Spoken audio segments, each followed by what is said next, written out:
দুটি দানব আকৃতি গোভূত একটি বাঘকে ঘিরে ধরেছে।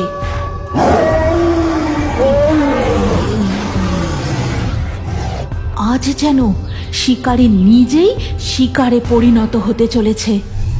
নদীপথে ফরেস্ট ডিপার্টমেন্টের টিম মাইকে জরুরি সতর্কবার্তা ঘোষণা করতে করতে এগোতে থাকে।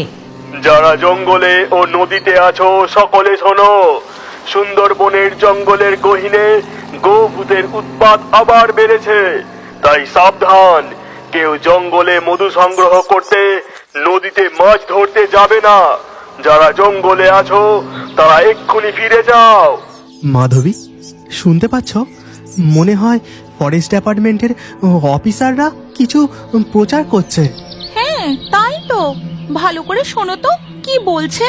সকল সুন্দরবনবাসী ও মৎস্যজীবী মাঝিদের উদ্দেশ্যে ঘোষণা করা হচ্ছে যে গভীর অরণ্যে গোভূতের উৎপাত আবার বেড়েছে, তাই যারা জঙ্গলে মধু সংগ্রহ করতে গেছো তারা এক্ষুনি বাড়ি ফিরে যাও। হরিণ ভাঙা নদী ও কালিন্দির খাঁড়িতে মাছ ধরতে যাওয়া এখন বন্ধ থাকবে।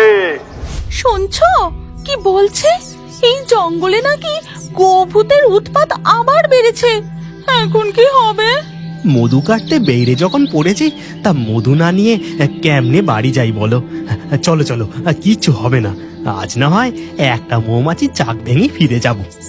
এই বলে কালু ও তার স্ত্রী মাধবী ফরেস্ট ডিপার্টমেন্টের সতর্কবার্তা উপেক্ষা করেই জঙ্গলের আরো গভীরে প্রবেশ করে। কই গো মাধবী, আমরা তো অনেকটা ভেতরে চলে এসেছি। এখানেও মৌমাছির চাকের কোনো চিহ্ন নেই। এত দূর যখন এসেই পড়েছি, আর একটু চলো না। আমার মন বলছে আর কিছুটা গেলেই আমরা ঠিক মৌমাছির চাক পাবো। কালু ও মাধবী জঙ্গলের আরো গভীরে প্রবেশ করতেই তারা গাছের ডালে একটি মৌমাছির চাক দেখতে পায়। তোমাকে বলেছিলাম না, আর একটু গেলেই আমরা ঠিক মৌমাছির চাক দেখতে পাবো। হ্যাঁ হ্যাঁ, কিন্তু এই বিদঘুটে পচা গন্ধটা কোত্থেকে আসছে? উফ, বাবারে বাবা, এখানে যে টেকা দেয়। আরে বাবা, নাকটা ঢাকা দিয়ে তাড়াতাড়ি কাজে লেগে পড়ো। কালু গাছে ওঠবার প্রস্তুতি নিচ্ছিল, এমন সময় তারা শুনতে পায়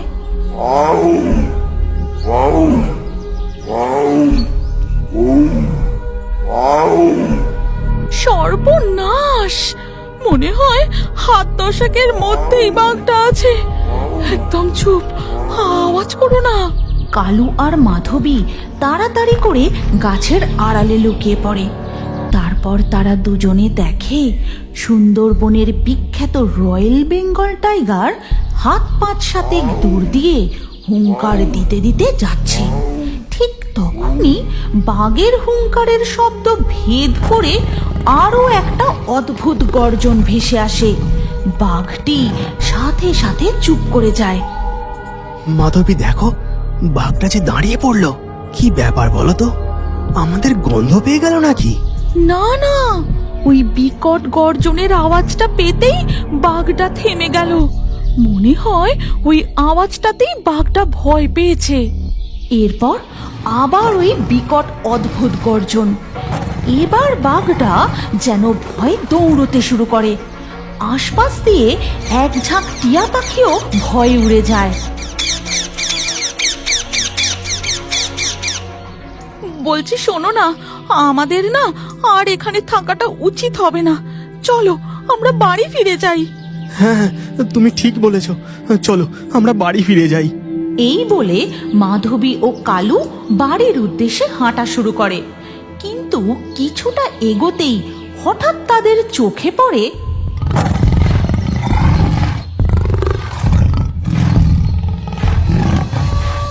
দুটি দানব আকৃতি গোভূত একটি বাঘকে ঘিরে ধরেছে।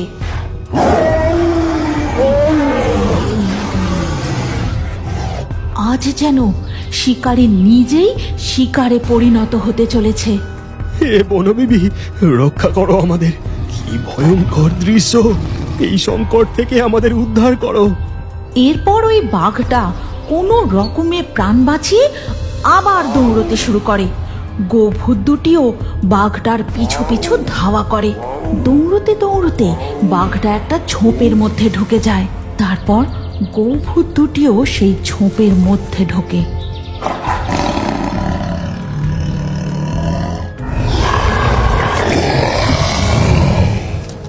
মুহূর্তের মধ্যে সব শান্ত। তারপর হঠাৎ শোনা যায়,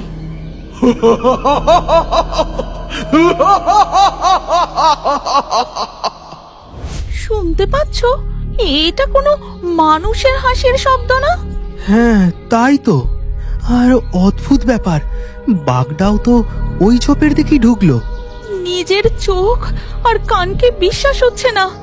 যেখানে দানবের মতো ভয়ঙ্কর গোভূত বাঘের শিকার করে, সেখানে মানুষের অট্টহাসি। মাধবী, এক্ষুনি এখান থেকে পালিয়ে চলো। এই জঙ্গল এখন আর নিরাপদ নয়। এই বলে কালু ও মাধবী কোনো রকমে প্রাণ হাতে নিয়ে তাদের বাড়ি এসে পৌঁছায়।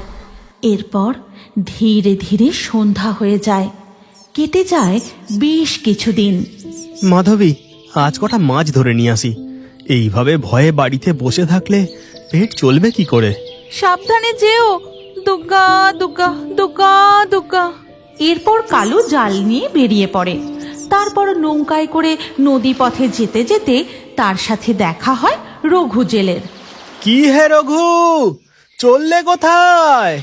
এই একটু কালিন্দির খাঁড়ির দিকে যাচ্ছি। সে কি, তুমি জানো না জঙ্গলের গহীনে আবার গোভূতের উৎপাত বেড়েছে?